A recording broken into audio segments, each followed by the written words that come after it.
I'm John Jenkinson. All right, let's get started. We'll take these in order the way they came down today. First of all, we had the weekly export sales numbers out from USDA.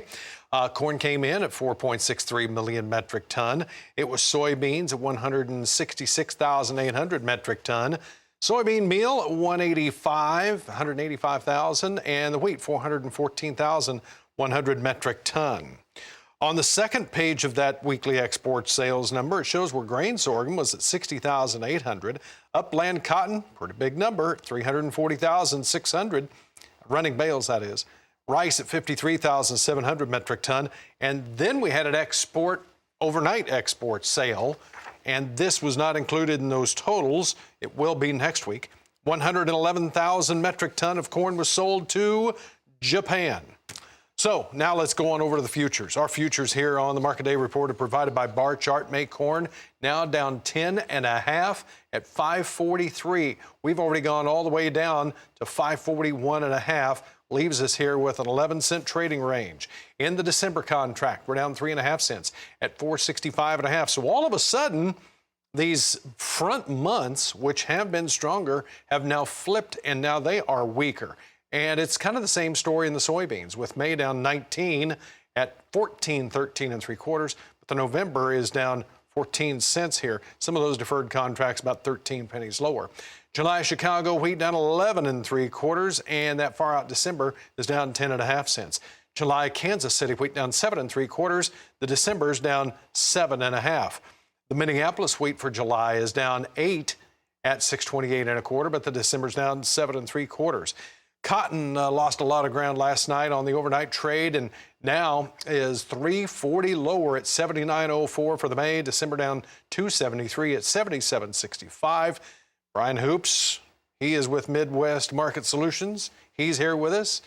Brian, what is going on with this? Is this a long liquidation event? Is this just a complete sell-off in the commodities? What's going on?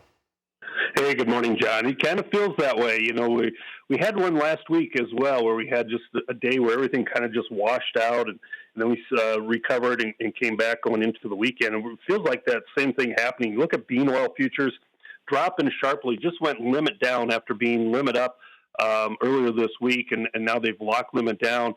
You know, and so there's just seems like a liquidation phase taking place here in a lot of these grain markets, despite strong export sales, despite the private sale of corn this morning to Japan. You know, the trade is very skeptical that last week's sales to China will actually end up getting shipped to China. They thought maybe that's more of just some posturing ahead of the meetings that we had at last weekend. And so, you know, the market here just has a feeling that searching for direction, searching for that next stimulus, a fundamental stimulus anyway, that's going to give us longer-term direction. But we have definitely gone into more of a choppy, sideways pattern in almost all of these grain markets during the month of March. Well, and Martin Bowling and I were just talking about Chairman Powell making some comments. Nothing fundamentally, Brian, has changed. So are these markets starting to get just intoxicated on free money?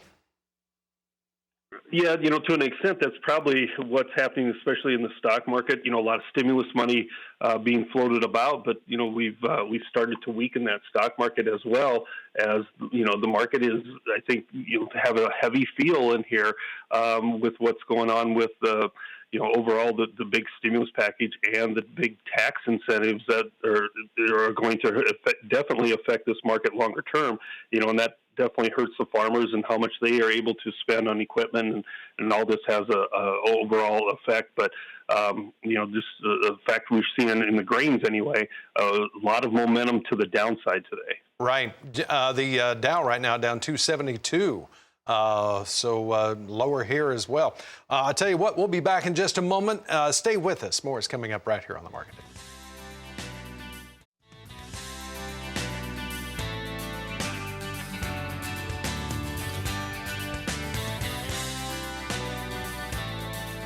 Those weekly export sales for both beef and pork stood like this: 18,000, almost 19,000 metric ton of beef, pork at 38,700 metric ton.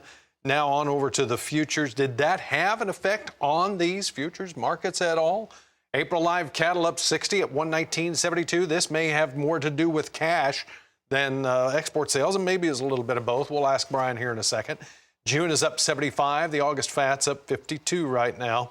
Over in the feeder cattle market, things are stronger here also. April up 77 at 143.22. But look at that September. We're up 35 right now at 157.92, closing in on $158 a hundredweight feeder cattle. April lean hogs up 80 cents at 98.57. May up $1 at 97.80. The June is at 102.65. It's up 60. So Brian, back over here to this. The fat cattle complex here. Export sales, cash, what's driving this?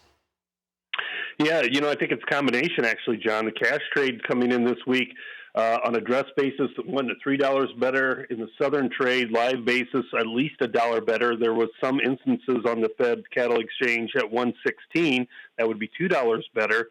And there is a little bit of bid and a little small trade in western Nebraska at 116. That's been renewed this morning. But the export sales you mentioned, very supportive for the cattle market, and as well for pork, very supportive for both of those markets. I felt, we do have a little bit larger supplies as we go through the rest of the month of March, and those bigger supplies are being offset by good shipments of both beef and pork. But there just seems to be this enthusiasm about the entire protein complex as a whole.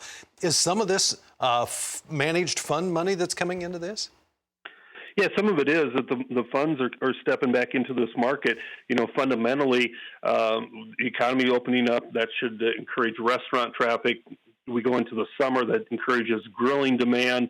All that is a positive for both beef and for pork, and the funds are stepping in and buying some of these pork complex, the protein complex, anticipating we're going to see higher prices because of tighter supplies into the summer months. Tighter supplies, and China obviously keeps coming back to this market, and with that African swine fever issue still hanging out there, they're buying both beef and for pork. So, yep, a lot of optimism. Brian, thank you so much. Have a good afternoon.